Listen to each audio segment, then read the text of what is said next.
when companies create products or services, everyone always thinks, well, let's make it more attractive. Let's add more features in there. Let's drop the cost. Let's increase the cost. Let's, do all sorts of things to it to try to get people to want to buy it. And you're right. There's this kind of perception where if I give people enough value, eventually they're going to buy it. And if they're not buying it, it's because they don't see the value in it. It's about the reasons that keep them from buying, which are these frictions. Yes. So the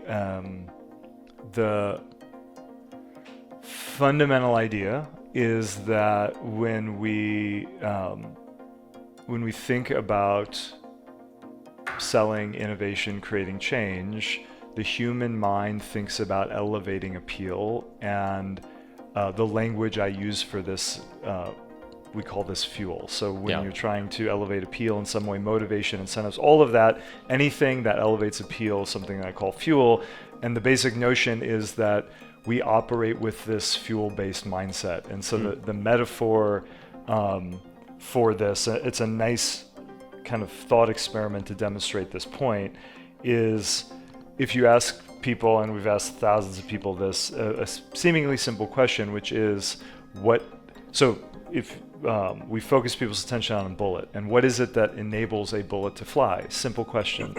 And if you ask people that question, basically there's only one answer that you will hear, and what people will say is, well, gunpowder. Gunpowder is why a bullet flies and why it breaks the sound barrier and can fly so far, etc. Now, that's not wrong, but it is a very incomplete answer, because it's really only half of the story, because gunpowder explains a bullet's initial exit velocity, but the reason why a bullet is able to fly so far and so true, it is equally because it is aerodynamic. So a bullet has been optimized to reduce the fundamental barriers operating in against it. And this metaphor is super helpful, I think, for understanding the traps we fall into when we think about selling, marketing, change. We think about the fuel, we think about the gunpowder, we think the way you sell a new idea is to add more gunpowder. But in the context of a bullet, doing that only increases drag. Adding more gunpowder does not help you at a certain point, because for more gunpowder you add, you're simply creating more resistance. So we call that habit of the mind, like this reflex to think in terms of attraction, value, fuel, as a fuel-based mindset. And fuel is necessary, it's important, but because it's the fixation, it's not where the value is generally, in my experience.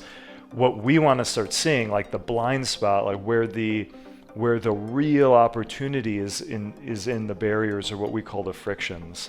And these are the things that are holding ideas back. And in essence, the fundamental argument I'm trying to make here is that, this would be akin to, like, what we do around sales and change would be akin to building an airplane, thinking only about the engines, thinking only about propulsion, and not thinking about weight and aerodynamics. And of course, if you did that, a plane would never get off the ground. And our argument is this is, in essence, what we do when trying to bring new ideas to life.